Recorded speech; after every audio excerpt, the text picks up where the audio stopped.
Diamond P Sports presents And They Walked Away, Volume 4. Well, the hits just keep on coming. Hello, everyone. I'm Steve Evans, and welcome to the latest helmet-hammering, bone-jarring thrill ride featuring motorsport's most perilous moments. I mean, we've got all your favorites: drag racing, stock cars, sprints, monster trucks, and for this fourth in Diamond P's Classic Series, something brand new. For the first time, we're going to show you 200-mile-an-hour unlimited hydroplanes and monster 50-foot offshore boats as they challenge the liquid racetrack.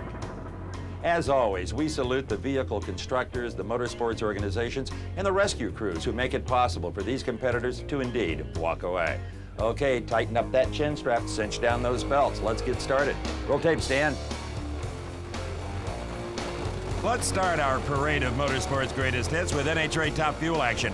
In 1993, two of the true kings of the sport met in the final of the Cheap Auto Parts Winter Nationals in Pomona. Kenny Bernstein in the far lane faced five-time Winston Top Fuel champ Joe Amato. Kenny has won a lot of races, set a lot of records, but nothing could prepare him for this.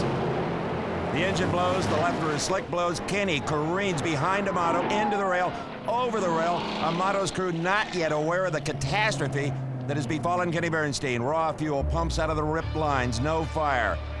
In moments, the NHRA Safety Safari was on the scene, spraying down the wreck to cool things off and extricate Kenny Bernstein from the still intact cockpit. The chassis held up amazingly well. Now, don't get me wrong, slamming into anything at any direction at the speeds of an NHRA Top Fuel car is going to get your attention. But thanks to the sound construction of the car chassis, and believe it or not, even the design of the rail that the car impacted on, Kenny Bernstein was able to walk away from this terrifying crash. What's amazing here is how the engine breaks away from the chassis and tumbles down the track. It is engineered to do just that. Now there you see the engine rolling clear of the wreck, and Kenny's still strapped into his cockpit as the rest of the car tumbles and slides to a stop, while unburnt fuel gushes to answer the call of a power plant that had long since departed. I must admit, at the time, I didn't know what to expect. But when we got to the scene, we were surprised to find a battered and shaken Kenny Bernstein on his feet being examined by medical personnel. Kenny, you are indeed okay? I'm okay, Steve. Tell everybody I'm fine. I'm bell rung a little bit. Kind of feel like a Nasson Cup car driver here at Atlanta, but not too bad. Kenny, what is a Nasson Cup car? I tell you, I was just glad to see that he could talk. And one thing for sure, the safety standards built into the racing machines have proven their worth once again. And it saved yet another competitor from disaster.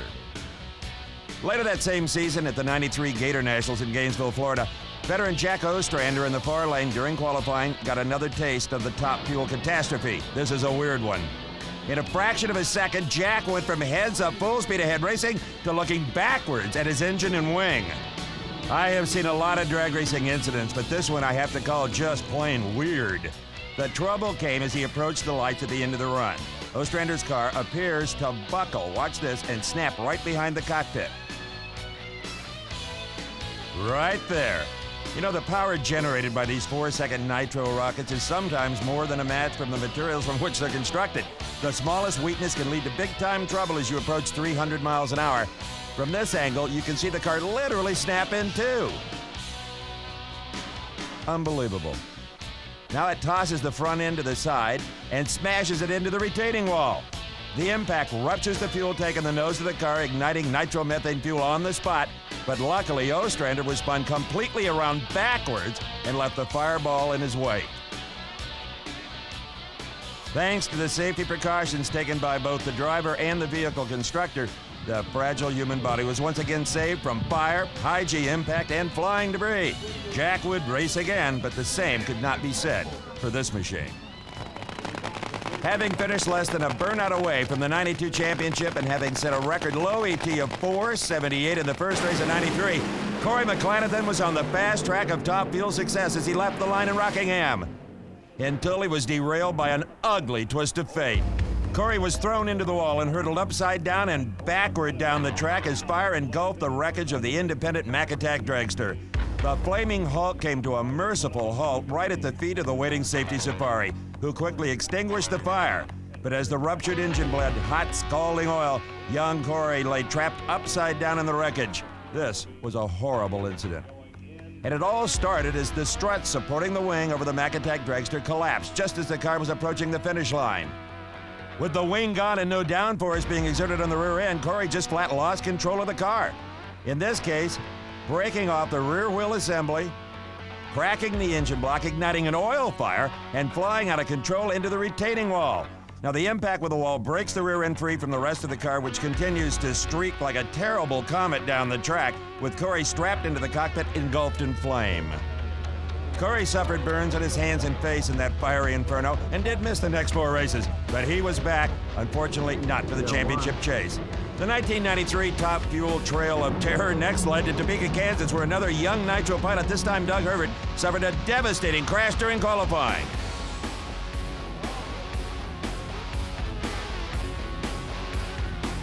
Herbert's nightmare began well into a high-speed run as the left rear tire explodes on the hot racetrack, sending his uncontrollable car into a hard left and slamming into the wall at nearly full speed. Even after the first impact with the wall, Herbert's car had enough momentum to boomerang back across the track, snap the rear of the frame up just behind the cockpit, and slam into the opposite wall. The airborne front end of the car landed on the outside of the wall, slammed the ground hard, and tumbled through a nearby scaffold. Now, that scaffold was unoccupied and may have served as kind of a catch net for Herbert. It could have been worse. The highest wall in all of drag racing, and still, Herbert hurdles it. Amazingly, Doug suffered only a concussion from the incident and returned to race in the next event in Denver. Needless to say, this car did not make that trip.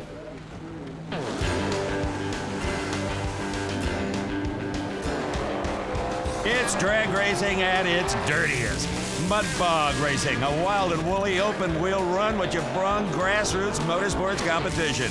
And believe me, it's an all-out gritty exercise conducted on an unpredictable surface that, well, it's mud.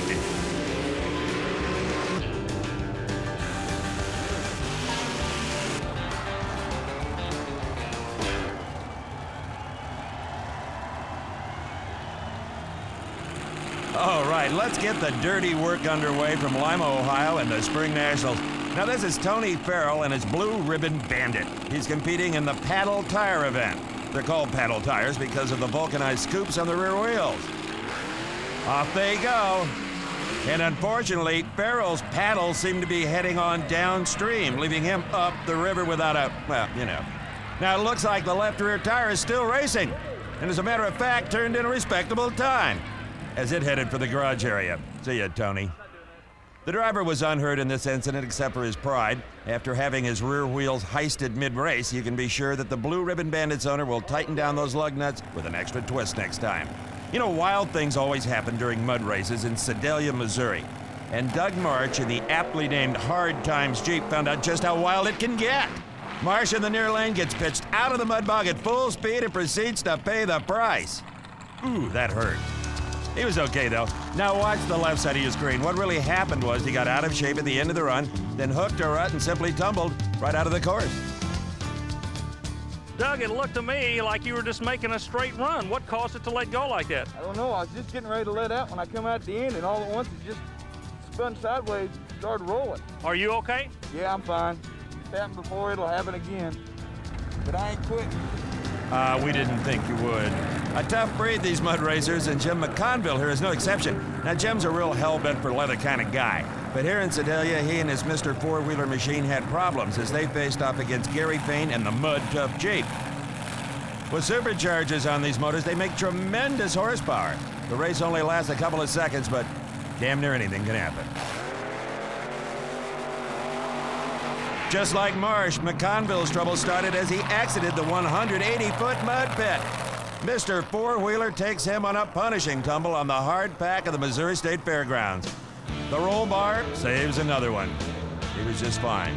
Now, in replay, you'll see the problem these mud racers face. McConville has to oversteer to compensate for the tremendous torque that the 500 cubic inch blown big block Chevy generates. As he exits a pit and gets off the gas, it's almost like reversing the torque and tosses the vehicle into a roll.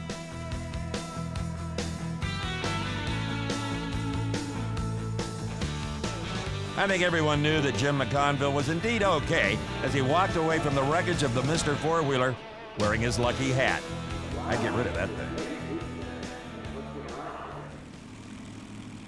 At the 1994 Spring Nationals, Rodney Covington in the far lane was ready to go all out against the four-time champ Tom Martin when all hell broke loose. The Mud Rat went from a $70,000 highly specialized race machine to a worthless pile of junk in seconds, leaving Covington dazed in the overturned cockpit.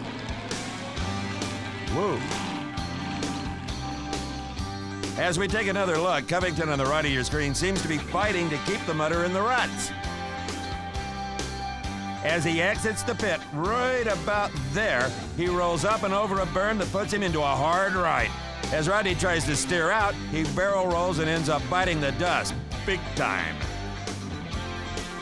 Covington was transported to the local hospital and was pronounced okay, at least physically. His Mud Rat buggy took the worst of the incident and saved Rodney from serious injury.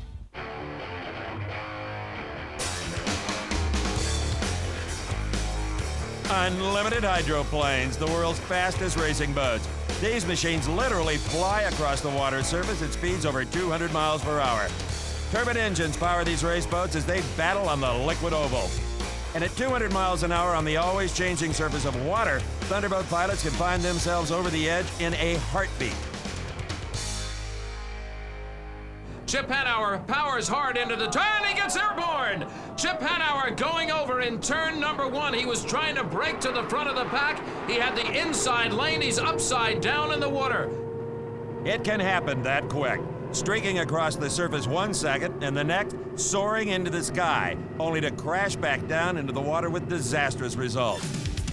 Actually, the name says it all, hydroplane, a boat that acts like an aircraft. As the Miss Budweiser accelerates, her aerodynamic hull is launched skyward. But as the prop loses contact with the surface, all forward thrust is lost, and the airborne Thunderboat plummets back into the water. All hydroplane pilots are protected by a cockpit canopy that deflects the water's crushing impact. Now, the rescue crew quickly extricated Hanauer from the overturned race boat through an emergency hatch in the hull. Chip suffered a couple of broken ribs, but it could have been a whole lot worse, and he knew it more than anybody. Here's the piston-driven Old Boy Oberto racing on Lake Washington near Seattle. As I mentioned earlier, one of the things that sets boat racing apart from other motorsports is the fact that these racecraft compete on the ever-changing surface of water. The Oberto hits some small rollers and is tossed off the course and nearly overturns. Even in an incident like this one, the wall of water generated at impact could severely injure a driver. That's why the canopies are such an important safety factor. Now, you can see the results of getting bumped around in the water at only 150 miles per hour. The driver was uninjured in this mishap. The only injury to the driver, some bruises from the seatbelt.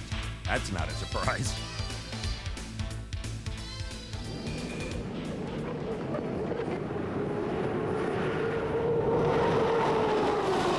The Detroit River has been the site of hydroplane racing since the late 20s, and today it's still one of the premier stops on the Thunderboat Tour. In the '89 Detroit race, Scott Pierce, piloting the Miss Pringles, was battling to keep the lead in Heat 1B when his high-tech race boat, watch this! Houston, we have liftoff. A terrifying 200-mile-an-hour blowover. The Pringles landed right on top of the cockpit and rolled over into an upright position. The cockpit again credited with saving Scotty Pierce's life. As you can see, the impact tore off the rear stabilizing wing and destroyed the engine housing. As he prepared to make the pin in turn 3, the bow lifts and the boat is immediately thrown into the air and over, crashing back down into the Detroit River on its back. Ugly. The cockpit canopy protecting the pilot from impact remains intact and the boat rolls right side up. The specially trained waterborne safety teams of the URC were right on the scene and extricated Pierce moments after the impact. His only complaint? A sore ankle.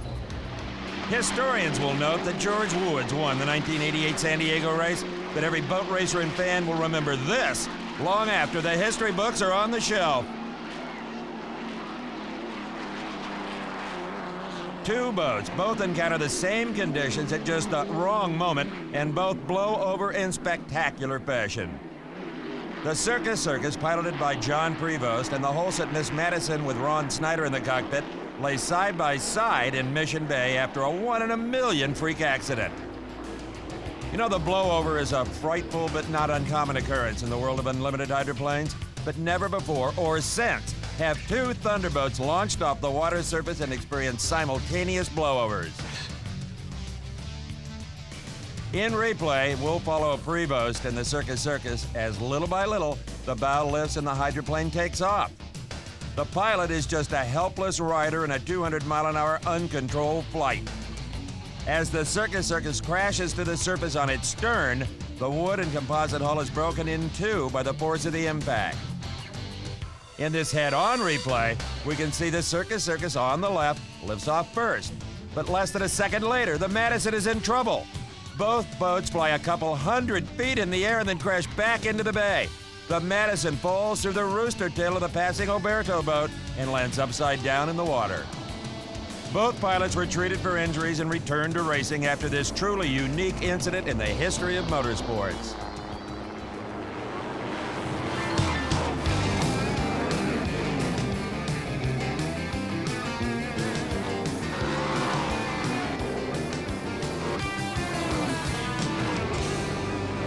Racing fans across America's heartland thrilled to the action of these winged wonders, dirt track sprint cars. And the stands at the '94 Knoxville Nationals were filled to capacity when Andy Hillenberg's machine made an unexpected run at leaping the wall. Quite a leap indeed. The surface of the track gets hard-packed and very greasy in no time at all. In fact, that's the way the drivers like it. But no one likes to slide out of the turn and take an up-close view of the sign painter's artwork a good 20 feet off the track, especially in a speeding open-wheeled racer. The Sprinter sustained considerable damage. Andy, well, he walked away from his high-flying aerial display.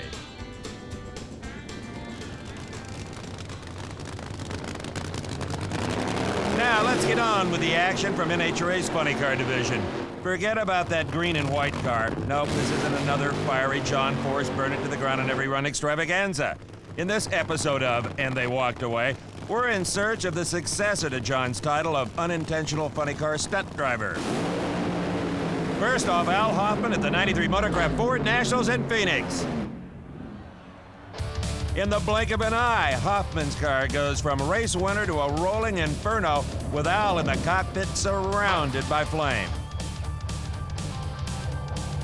Unable to see, much less stop the car, Hoffman travels into the desert past the end of the track, his vehicle hopelessly engulfed in a raging fire. From the finish line, we see the engine let go just as he streaks across the head of force. A valve hangs, filling the cylinder with fuel. The piston can't compress the unburnt fuel and kicks a hole in the block. Hot oil gushes from the cracked engine and ignites on the white hot headers, all in a fraction of a second. And now is when seconds really count. Al must steer clear of the wall, stay out of the other competitor's lane, bring his burning race car to a stop, and exit the wreckage before he's overcome from the heat and smoke. Here you can see the exploded engine pieces and parts racing along ahead of the fiery Hulk as it slides, fully involved in the flame, to the end of the track. And not unlike the Phoenix, Al Hoffman rises from the ashes of his race machine. He suffered some superficial burns, a little smoke inhalation, but was otherwise unhurt. Hoffman's car?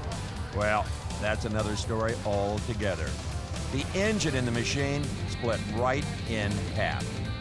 This car hasn't had an engine explosion in a year and a half, so we put a brand new set of connecting rods in at that run, and I'm suspecting that we must have had one that was not up to snuff because it had no reason for doing that. The engine was fine after the last run.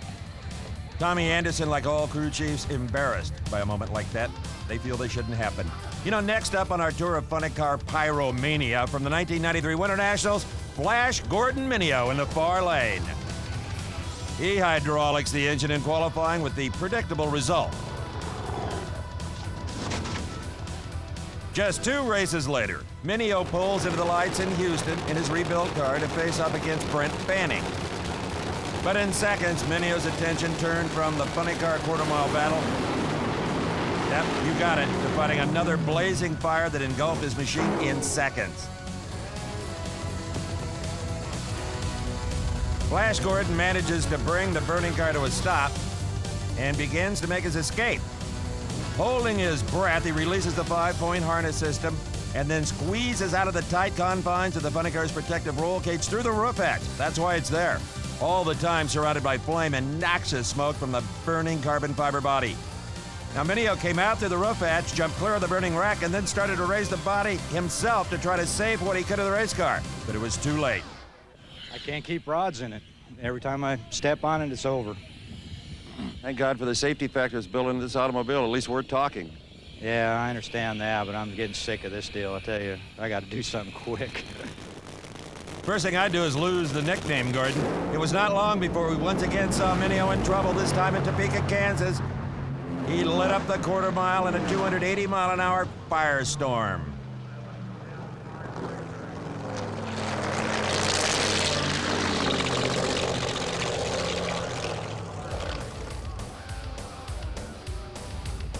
Mineo brings the rolling inferno to a safe stop just as the NHRA Safety Safari is on the scene to put out the fire and get Gordon out of the burning car. In this replay, we can see the magnitude of the fire as the Safety Safari is literally waiting on the burning car to arrive. And even while totally involved with flame, Mineo does an incredible job of keeping his car in his lane. And it's a testament not only to Gordon's experience and driving skill, but also to the design and construction of these cars. And the safety gear that allows a driver to be able to walk away from a drive through hell. I really don't know what happened in there. I don't know if it blew through the clutch, pitched the rod out, what happened. It wasn't all that bad of a run, I didn't think. No, it was not. You're used to fighting these fires. Yeah, I guess I had to open up a little school, huh? Everybody else has.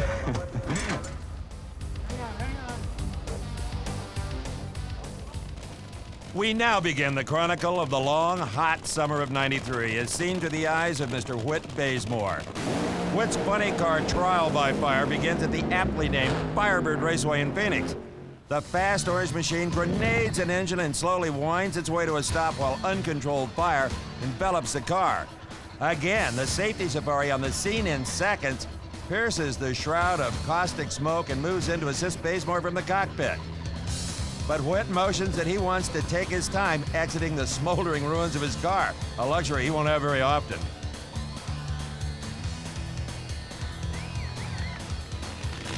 Now, the next stop on Bazemore's cross-country fireworks show was The Rock, Rockingham, North Carolina, to Winston Invitational. And once again, the engine lets go, and Whit's fighting fire before mid-track. He was able to get the chutes out, however, and brought the car to a quick stop just past the finish line. Whit's next task, getting out from his flaming hot seat in the cockpit through a blinding wall of smoke and flame. It's not something any driver wants to have to get good at.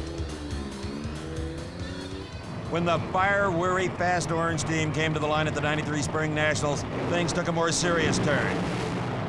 Much more serious.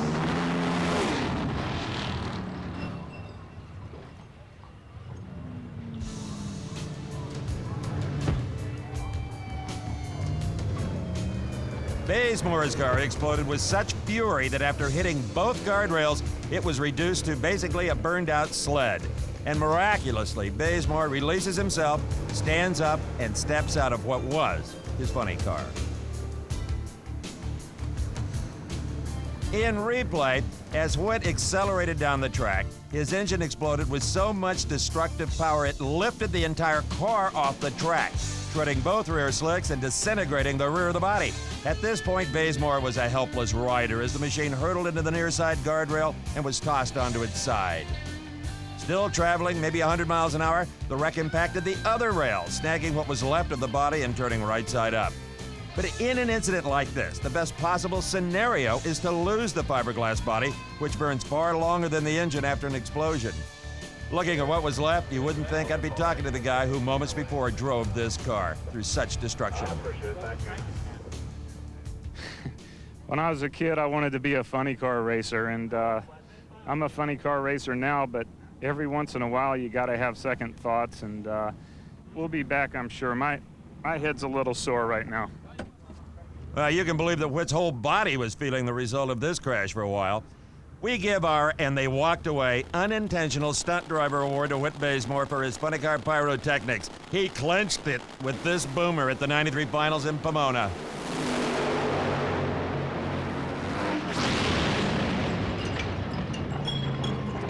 Whit turns his sedan into a roadster with a horrific engine explosion.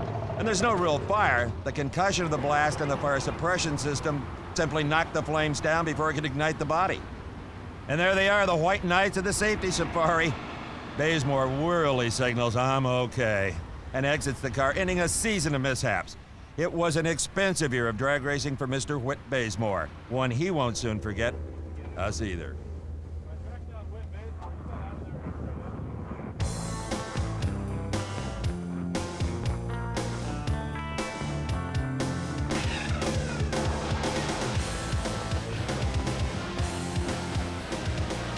The world of offshore powerboats, one of the most unique forms of motorsports. Crews of up to 4 individuals ride herd on over 4,000 horses, generated by as many as 4 power plants, screaming through the seas at top speeds topping 140 miles per hour. Our look at professional offshore powerboat racing focuses on the waters of the Florida Keys, specifically Marathon, Florida. It's here where the Gulf of Mexico meets the Atlantic that many classic racing battles have taken place. And this is also one of the most treacherous areas when it comes to water conditions. Unlike most forms of motorsports where the driver has a consistent track on which to compete, offshore racers must contend with the constantly changing surface of the sea. Here, driver Chris Lavin and his throttleman Don Roberts are in the biggest water on the course when they strike an itinerant wave and are launched skyward in their supercharged Jesse James. The driver and the throttleman must react in tandem to each wave individually in order to get optimum performance from their machine and keep it under control.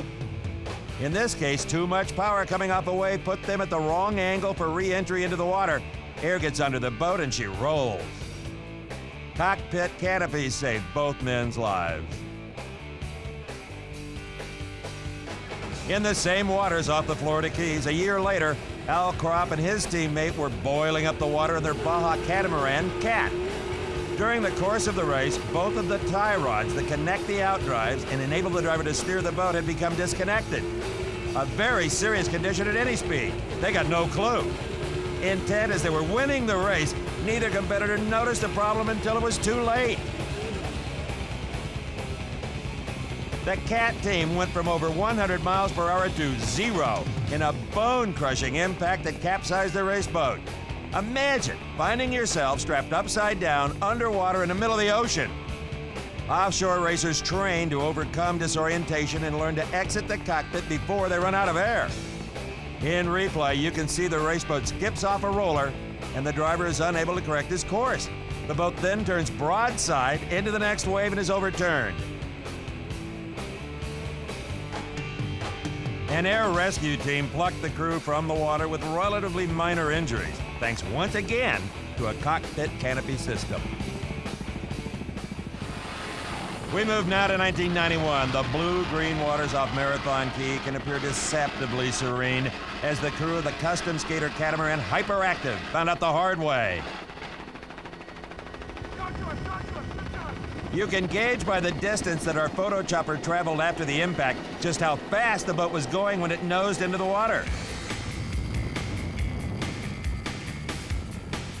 The impact literally tore the boat in half, leaving the crew, Tom Slamecka and Dave Cutler, floating in the water with the debris.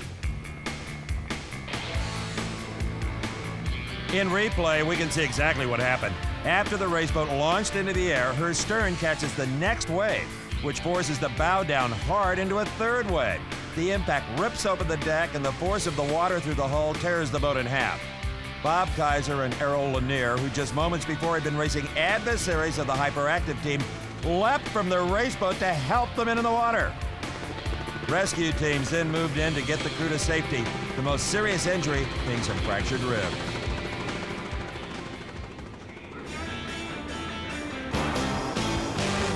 Okay, it's time for the heavy metal of motorsports. The 10-foot tall, 10,000-pound behemoths called monster trucks. These machines leave the line like a pro stock drag racer, leap 20 feet into the air over sets of crushed cars, all in search of low ETs. These racers thrill fans from coast to coast with their unique brand of motorsports excitement. And never was the old adage truer: the bigger they are, the harder they fall. Let's start the Monster Mash with action at the 93 Thunder Drags from Canfield, Ohio. Here's the Executioner, a 5-ton Chevy driven by Mark Hall. Now, the dirt here at the Canfield Fairgrounds also doubles as a tractor pulling course and is elevated just enough to give Hall and his Executioner an unexpected detour during qualifying.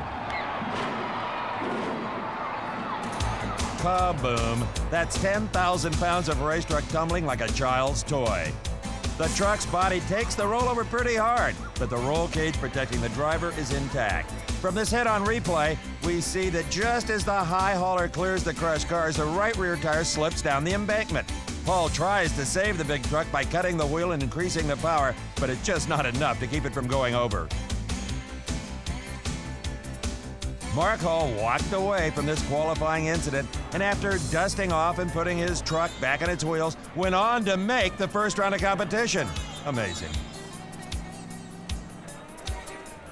From the heartland, we move way down south to Naples, Florida, and the world-famous Mile of Mud at the Florida Sports Park. The first round matchup featured Wayne Smozanek of Jupiter, Florida against the dreaded Bigfoot of Gene Patterson. Smozanek went all out to put on a good show for his home state fans. Unfortunately, this wasn't exactly what he had in mind. The Tropical Thunder does a nose stand, then crashes back down to earth, bringing the fence with it. Wayne was uninjured, protected by his machine's roll cage and safety harness, but his monster truck done for the day after this fence-clearing cartwheel. Let's look again. We see the big truck gets out of shape coming off the second set of cars and careens into the retention wall, shearing off the right front wheel.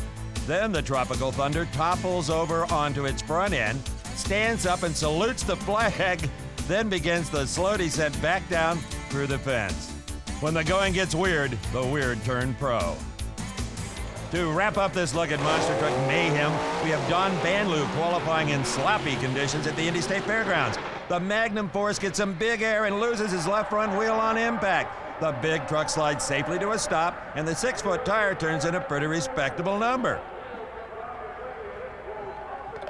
Banlew was uninjured in the mishap, but had some concern about where his wheel went. Well, it was waiting for him in the parking lot after the event. Next up, stock cars dive side by side into the turns with the pack drafting in behind like a 200-mile-an-hour freight train. Nothing quickens the pulse quite like it, unless, of course, you see this happening ahead of you.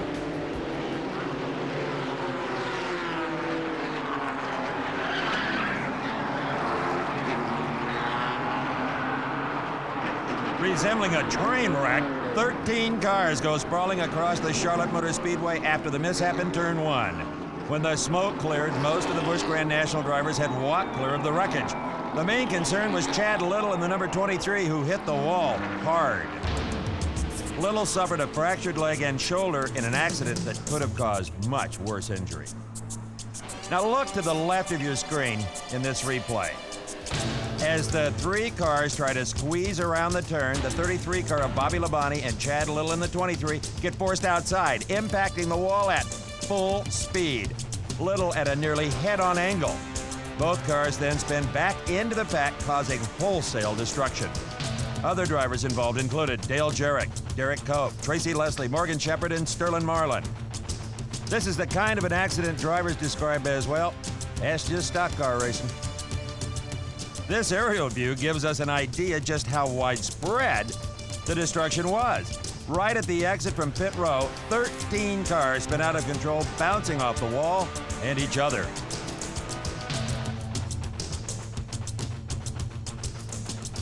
Now here you can see how momentum carries the 2 cars into the wall, then back into the pack, setting off the chain reaction.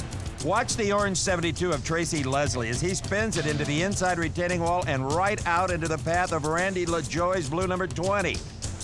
Of the 13 cars involved, 5 were able to return to the race. You know, NASCAR dictates that their cars be built so that the drivers can walk away. Now you're on board with Mark Martin as he's battling a cut tire and motioning the faster traffic to pass. Going into the big high bank turn, Martin gets nudged in the rear and is set into the wall. The Winston Cup competitors are caught with nowhere to go as Martin collects number 32 Dick Trickle and sets off a chain reaction. Here's the Bobby Helen view as he avoided the incident. Kyle Petty, Darrell Waltrip, and Rick Mast were just some of the big names that got into the melee along with Martin and Trickle. From this angle, you can see the number 3 car of many-time Winston chap Dale Earnhardt nudge Mark Martin's number 6 in the rear. At that point, there wasn't much Martin could do but just hold on. He gets turned around and watches as Trickle's Chevy slams him nearly head on. The rest of the pack plays the guessing game of where are they gonna go when I get there, ducking under the sliding cars. Some driving clear and some getting tangled up with other competitors who picked the same escape route. Here's how it looked and sounded in Mark Martin's Ford.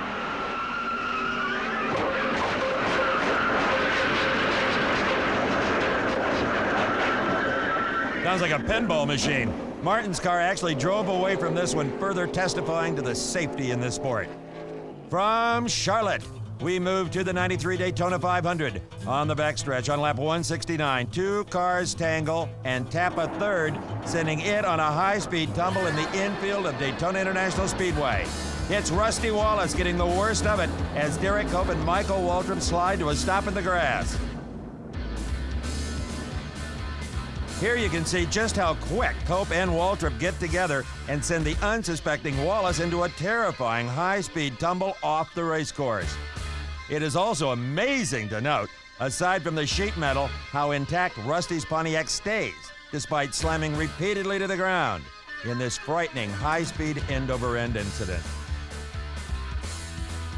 As we take another look, we can see clearly that Michael Waltrip's yellow number 30 loses rear traction, forcing him into Cope's number 66. The 2 cars fall out of the draft and tag Wallace's machine, unleashing the uncontrolled fury of a Winston Cup car when it's upset at top speed.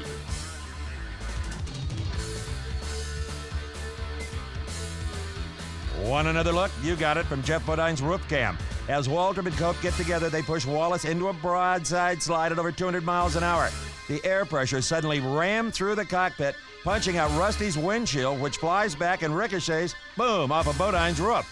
Amazingly, Rusty Wallace walked away from his wrecked car with no serious injuries.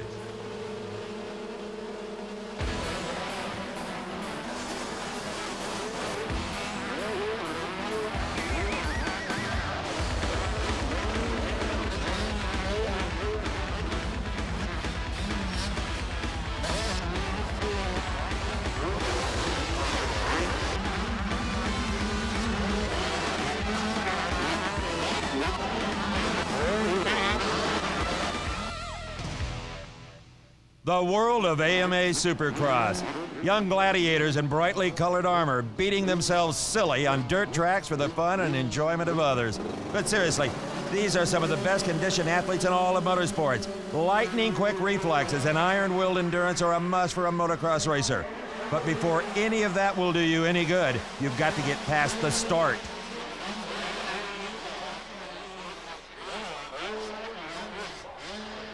With so many riders in one place at one time, it's not at all unusual for an unplanned game of Twister to break out in the first corner.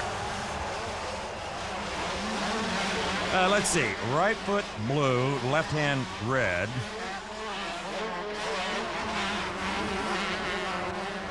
The main object is to stay on course and on your bike, avoiding hay bales, whenever possible.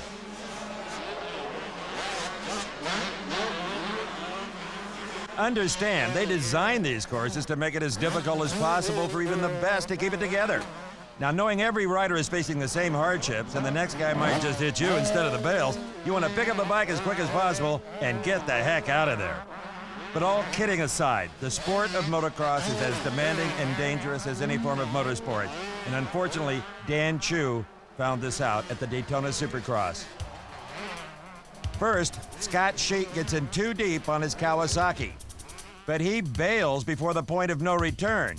Dan Chu, coming up on the right in white, wasn't so fortunate. he rode his bike right into the ground, hard. Chu walked away, but neurological problems surfaced later.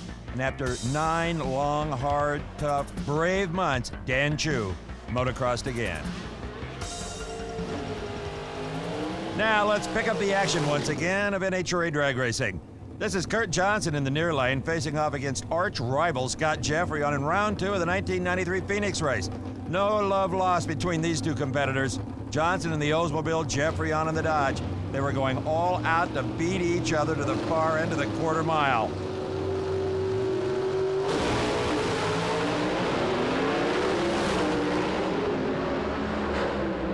Jeffrey on red lighted, but seconds later, who won didn't really matter.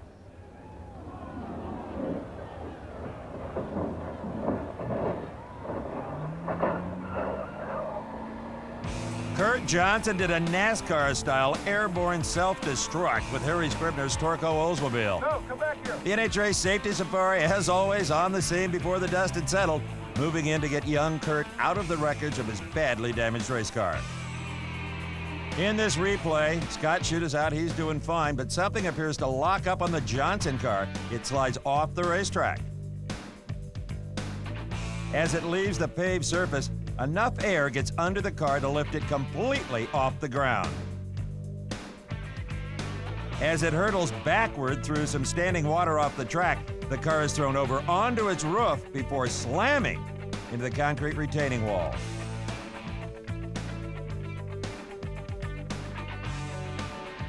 The battered Pro Stocker, mangled and broken after the rough trip off the pad at Firebird Raceway, manages to land right side up. Credit the car builder and NHRA safety standards for the fact that Kurt Johnson, who went on to become Rookie of the Year, was unhurt after this nasty incident.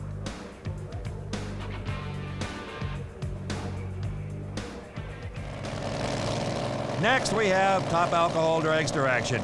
Keep your eyes on the near lane. That's Tiffany Hyland in the Pyroll machine. She's about to learn a lesson in the drag racing school of hard knocks. Hyland first loses traction, then control of her car, crossing the center line and ending up against the far wall. She breaks the engine loose and bends the front end of the car backwards. Then it's a long slide to a stop. The Safety Safari meets Tiffany as she coasts to a stop. She doesn't waste any time getting out of the car either. You know, that first wreck of a career can be a little frightening, but she was okay.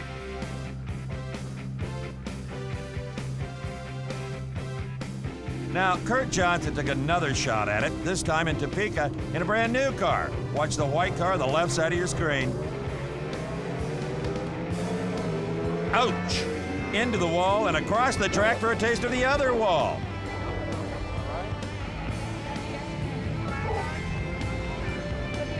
He bent the Olds up pretty good, but according to Kurt, it weren't nothing compared to the last time. We did better than we did at Phoenix, that's for damn sure.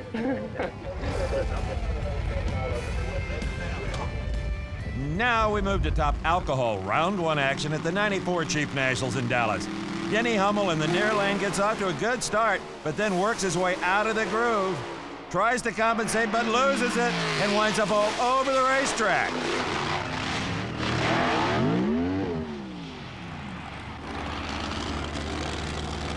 Hummel walked away from this one with no problems, except for some noogies his crewman gave him for twisting up the race car. We wrap up our look at recent NHRA sportsmen and pro stock action with this unusual incident in qualifying at the 94 Winston Finals in Pomona. Big Ed Heck in the near lane takes his Trans Am for a wild ride. Here we go. Safe. Other than his pride, Ed Heck was okay after his aerial backflip and long slide down the track. You know, once a competitor gets out of the racing groove and into the slick area along either side, all moves to correct the situation are amplified. Here we see Heck trying to keep control over his race car after getting out of shape early. He crosses the center line, goes up and over NASCAR style, just nicking the far wall. Ed passes the finish line on the roof of his Pontiac, grinding it down in a slow slide. with an excellent view of the track surface in the far lane at Pomona. It seemed to happen real slow. It was almost like a amusement park ride. Expensive one. Indeed.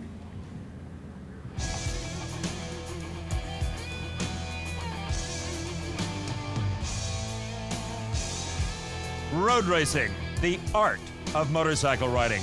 International competitors mount the best in two-wheel technology and push it to the limits in search of the ultimate prize in motorsport, victory. A rider in trouble wants to get clear of his bike and slide to safety. The key word here is slide. A high-speed tumble is going to bang up a rider, and in this case, his bike too, making it difficult to return to the race. On road courses like here in Daytona, the twists and turns demand constant focus by the rider. Even a momentary lapse can send the competitor reeling just that quick.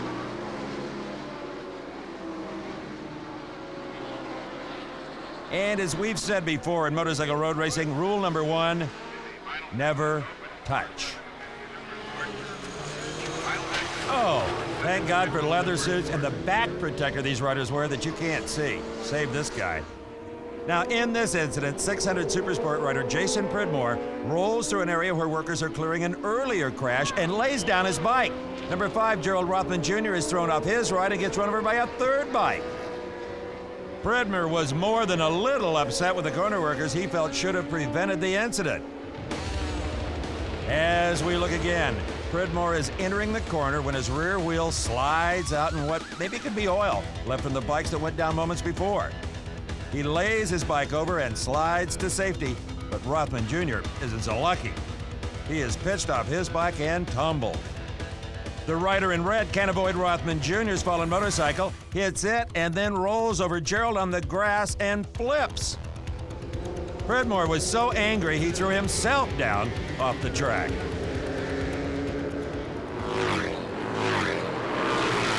That's the sound of American iron doing battle on the road racing circuit. The Harley-Davidson Twin Sports had loud and growl around the course in a style all their own. Powering into an uphill turn, number 240 Mark Pasteur lays it down. As he tries to return to racing, he sees another rider sliding towards him, and he has to drop his bike to dodge the incoming company. At the 94 Daytona 200, the lead pack moves through the International Horseshoe in a really beautiful procession of graceful power.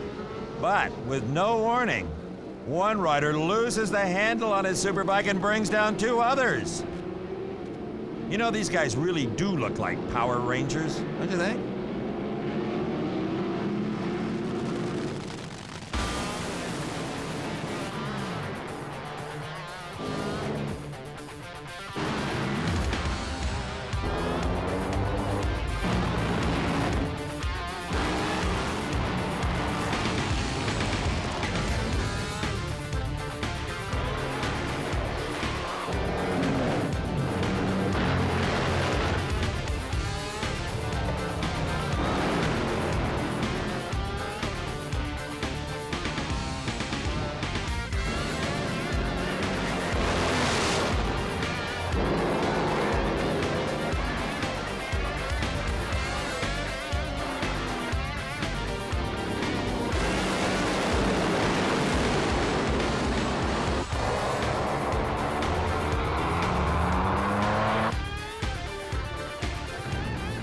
Big Daddy Don Garlitz, wherever you are, thanks again for putting the driver in the front. We continue our NHRA Top Fuel Follies with the final round from the 94 Winter Nationals.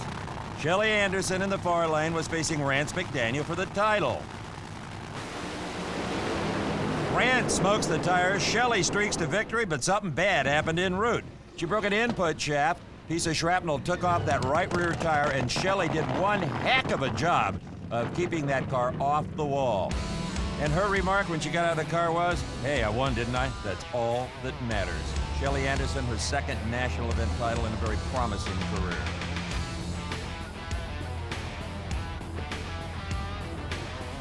Five-time Winston champ Joe Amato demonstrated his abilities behind the wheel in the 94 Houston race. He begins to lose traction, smoking the big rear slicks when the right side tire lets go. Amato doing everything in his power to keep from hitting the wall or crossing the center line, which would mean disqualification, and his tricycle goes to the next round. A 13-year veteran, Amato knows the rules and certainly has the skills. Incredible. Now, here's the way it looked from the camera on board Amato's race car, from way up high on the wing. Boom, there the tire lets go. Amato uses just the right touch to keep the car pointed in the right direction and pilots the wounded race car across the finish line. Here's an example of a tire explosion that almost led to the worst-case scenario.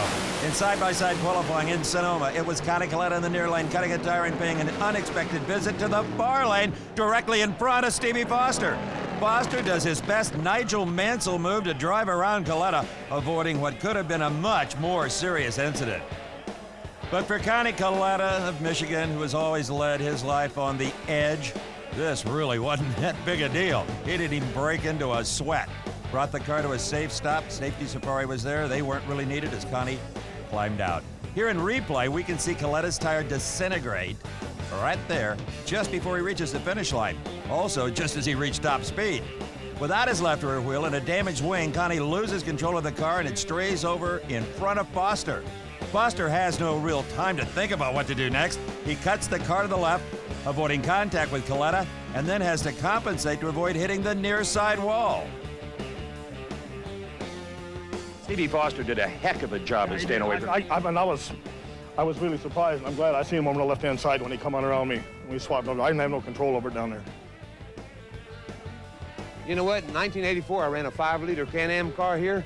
I would have been proud of that move back then.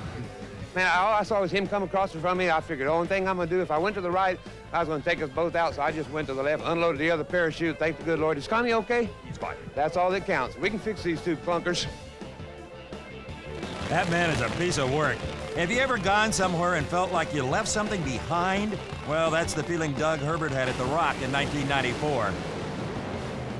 After a tremendous explosion, Herbert's car is left coasting down the quarter mile with half his engine block bouncing on the track behind him.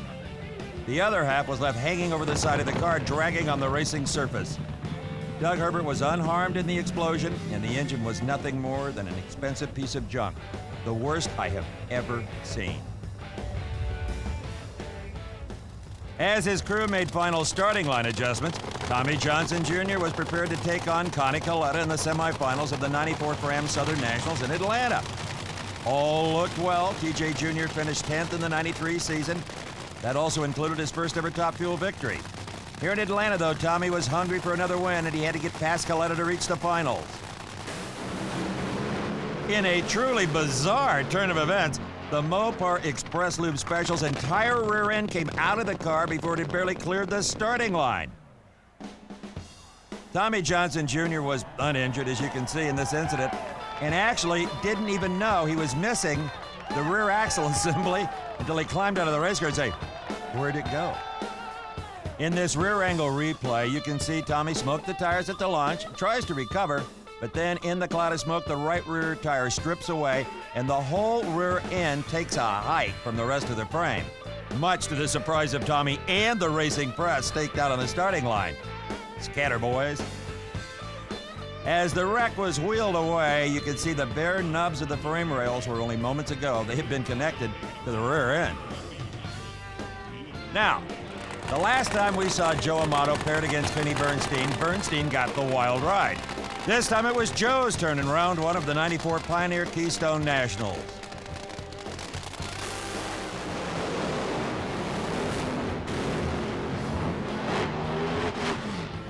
Amato fights a blown tire that almost puts him into the wall, then has to keep the car from crossing into the near lane and colliding with Bernstein.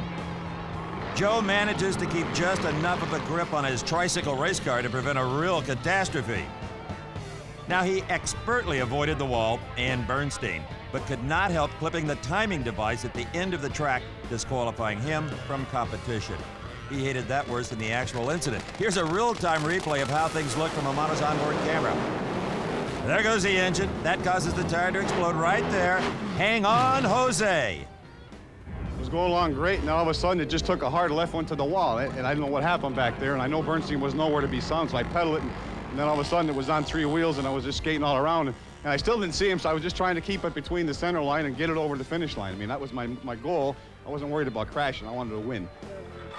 Winning and walking away. That's what it's all about. Remember Jack Ostrander's frame-breaking Top Fuel jackknife we saw earlier in this episode? Well, at the Chief Nationals in '94, our old pal Jack was in for another white knuckler.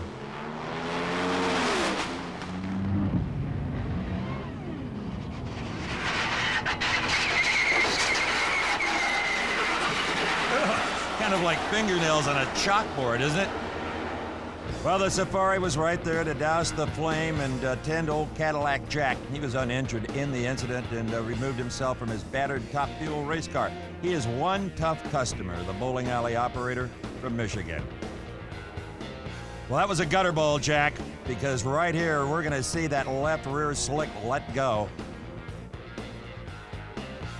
Pop, forcing the car towards the wall. Luckily, the right side chute deploys, tugging the race car away from a head-on collision with the concrete. As the car spins off the wall, the parachute continues to help Ostrander avoid a more serious incident. And here, pulling back just enough to keep the car from tipping over and going into a devastating series of rolls.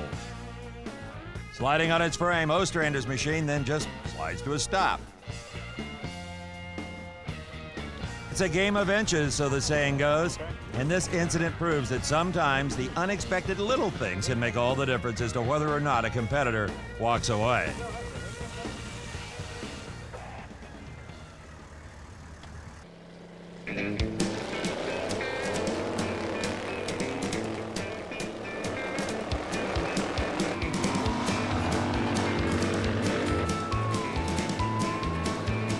Swamp buggy racing. Since 1949, the folks living on the outskirts of the Florida Everglades have been competing in this uniquely American motorsport.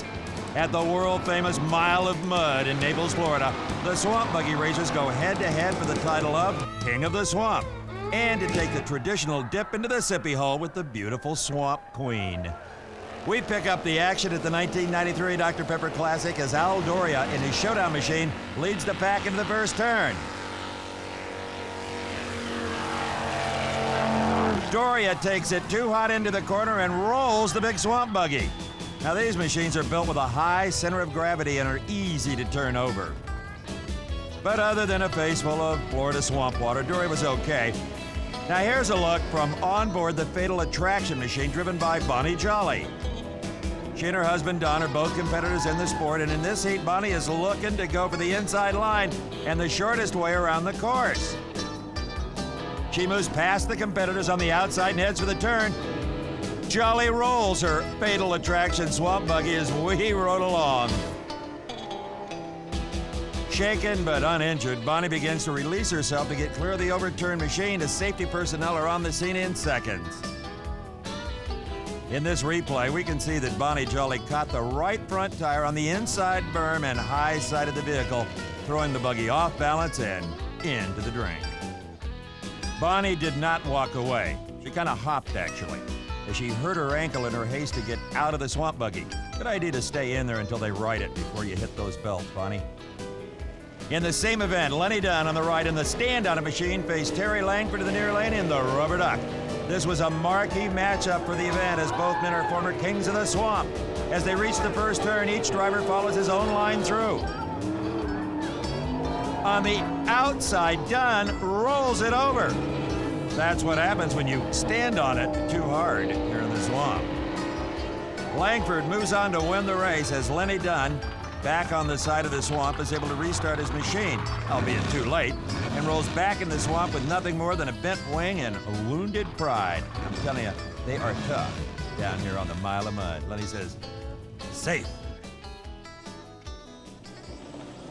As we pick up with action on waters of the unlimited hydroplane circuit, we see the crew of the Circus get a little heated up as pilot Dave Vilwalk leaves the dock prior to the race. They were out of there. Former Rookie of the Year Nate Brown was in the cockpit of the Tide entry racing on the Columbia River in 1993 when he lost control of the race boat.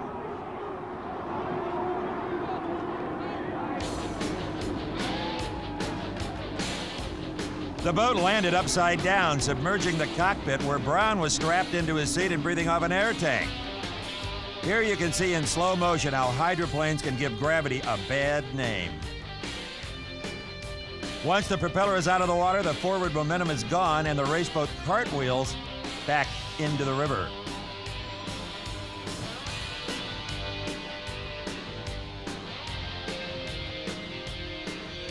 After the rescue team removed Nate Brown from his cocoon, he was unharmed and returned in the tide at the very next race.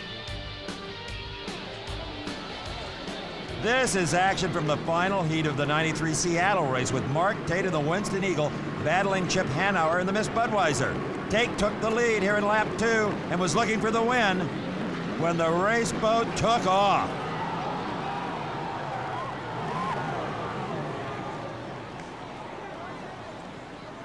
The boat came down right on top of the safety canopy, causing severe damage to the cockpit as well as the rest of the boat. Taking another look, we can see the Winston accelerate almost straight up off the water's surface. As the bottom of the hull catches the air, she flips over backward and impacts back into the water upside down. Judging by the look of the fractured cockpit, rescue workers on the scene, well, they expected the worst. Tate was knocked unconscious from the crash, but amazingly, he walked away with only bruises, a broken finger, and he lost a filling. Since the safety canopy became part of the unlimited hydroplane scene, not one driver's life has been lost. God bless the engineers. We will wrap up our Thunderboat coverage with pilot Ken Dryden and his 3-point hydro Elan. In qualifying, Dryden and his race boat do an almost aerobatic loop-de-loop. The boat lands hard back on its hull, snapping off the front end of the cockpit. As you can hear, the crowd lakeside was stunned by this one. And in replay, we'll see this unique hull launch off the water like a fighter from a carrier deck. But unlike in a warplane, pilot Dryden has no control over where or how his craft will land. Unfortunately for Ken, this landing was a hard one.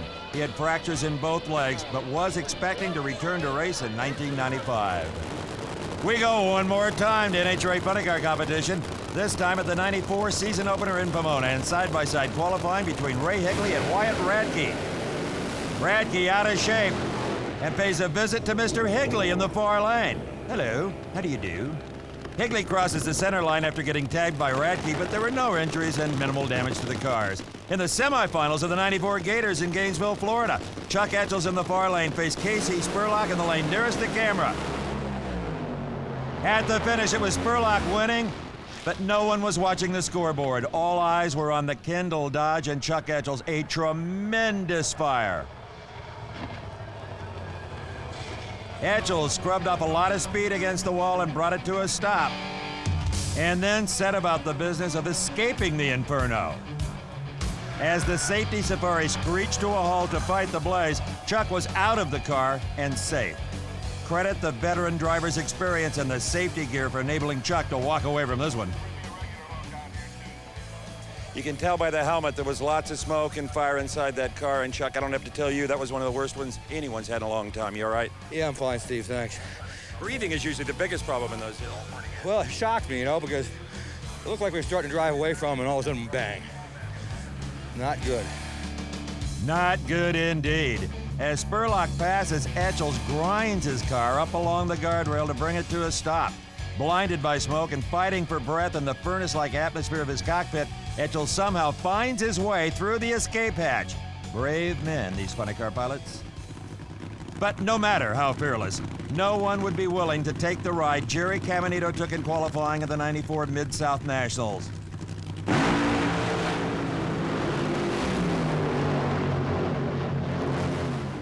Caminito hit the railing at nearly 280 miles an hour, cartwheeling to the ground so hard the wreckage cut our camera cable. It was suddenly very quiet at Memphis. In replay, watch the left spill plate on the rear spoiler. It comes off. The aerodynamic downforces are lost on the rear. The car turns violently to the left, cuts a tire, and drives through the metal guardrail. Jerry's shattered car continues on a gut-wrenching end-over-end tumble off the track in Memphis, plowing up the ground and planting broken pieces of his race car.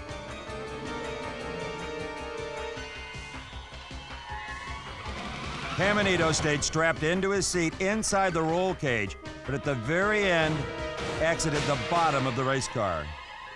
At 279 miles per hour, that's the fastest anyone has ever hit a stationary object and lived to tell the tale. The hole in the guardrail says it all.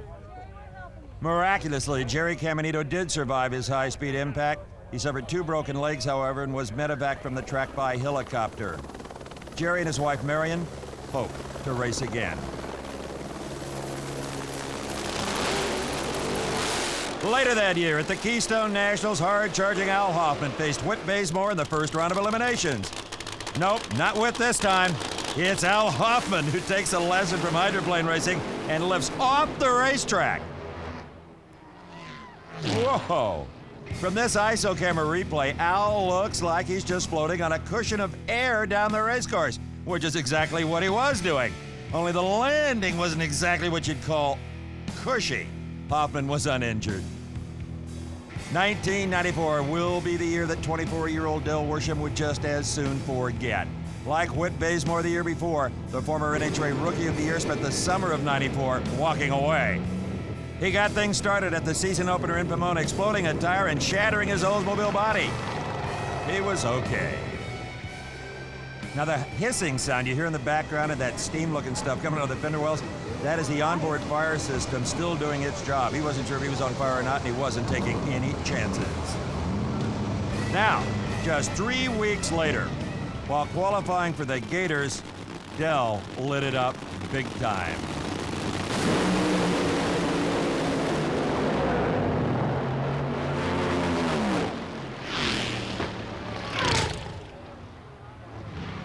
What started as a very small blaze suddenly multiplied into this. He was able to bring the car to a safe stop and exit through the roof hatch. Notice the long snorkel on his helmet. That's something Del built himself. It connects to an emergency air supply so he can breathe in one of these deals. He'd need it again before the summer was through. In Englishtown, Worsham had a new body on his car as he came to the line in side-by-side qualifying with Casey Spurlock. Brand new car, same old problems.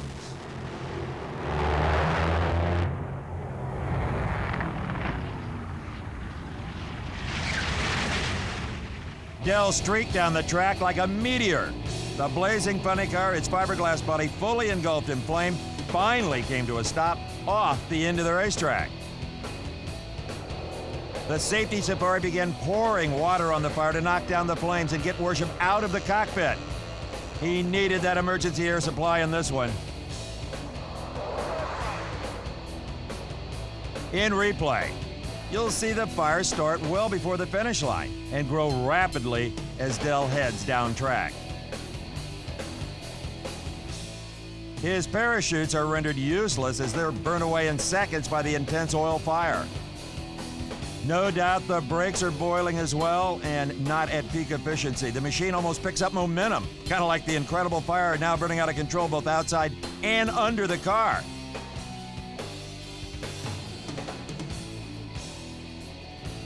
From this far end angle, Del Worsham's funny car looks like something from a horror movie as it moves down the racetrack, burning and sizzling, spewing noxious clouds of impenetrable smoke. All the while, Del is inside the inferno, struggling to survive in the driver's seat of this real-life hell on wheels.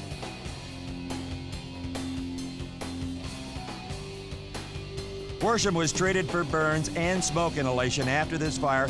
Spent a few weeks in the hospital for some skin grafts. He's completely recovered and now driving a top fuel car on the circuit. Maybe doesn't want to sit behind that motor anymore, huh? Couldn't blame him. None of the competitors you have seen in this production would be able to beat the odds time and time again were it not for the unsung heroes of motorsports, the safety and rescue teams. These brave men and women are on hand whenever professional motor racing drivers slip into their fire suits, strap on their helmets, and face the dangers that they must overcome in search of the checkered flag. Be it on the super speedway, the liquid oval, in the dirt, or on the quarter mile, if it weren't for the safety crews, there would be no speed records, no record ETs, no victorious drivers in the winner's circle, because without safety, there would be no motorsports at all. I'm Steve Evans. So long. Until next time.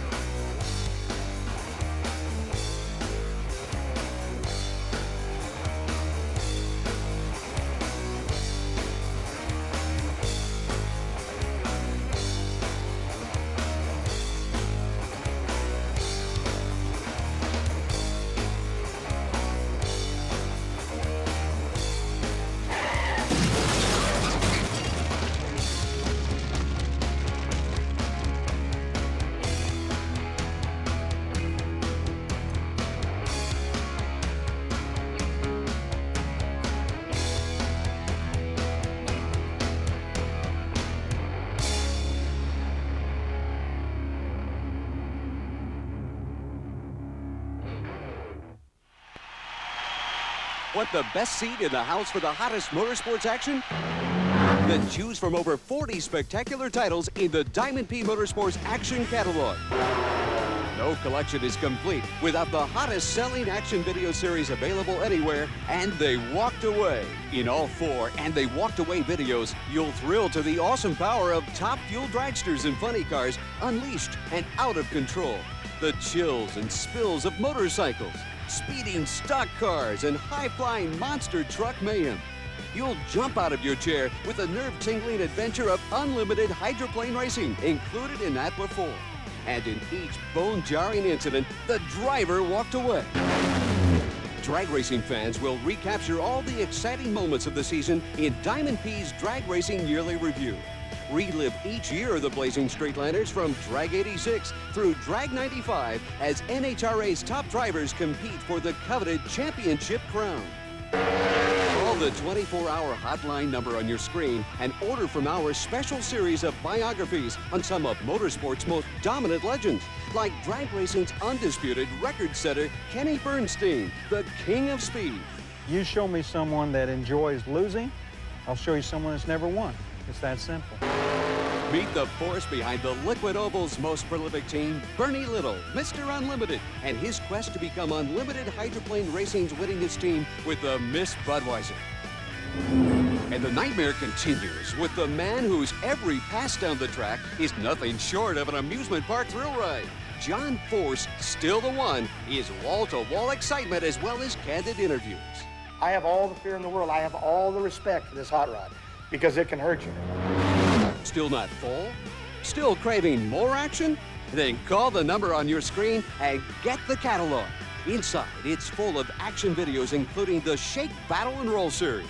The videos that will satisfy your need for gritty, roaring monster truck and mud racing drama, four-wheel and off-road jamboree excitement, and the exciting car-crushing monster truck Thunder Drag series. One more? You'll find that not every awesome fire, flip, and tumble is unexpected. In Joey Chitwood 50 Years of Thunder, you'll experience precision stunts and death-defying feats from the most legendary thrill show on wheels. If you're into speed and looking good, then you'll definitely want the best of Hot Rods 2, featuring some of the slickest, tricked-out speedsters, towering 4x4s and slamming and jamming high-performance workhorses, and of course, those thundering hogs. If you're looking to round out your drag racing package, don't miss 40 years of the U.S. Nationals, an in-depth look at the evolution of the sport and its heroes at one of drag racing's crown jewel events. For practical tips and expert instruction on how to make your racing dreams a reality, pick up your copy of From Street to Strip with legendary racer and instructor Frank Holly. Learn the tricks and know-how it takes to become a competitive drag racer. Call the 24-hour hotline number on your screen to order any of these videos and the exciting Diamond P video catalog. Inside, you'll find special action and collector video packages that will fill your tape racks and save you money. Diamond P Sports has been your ticket to the best seat in motorsports for over 20 years. And the whole Diamond P Action Library is at your fingertips by calling now.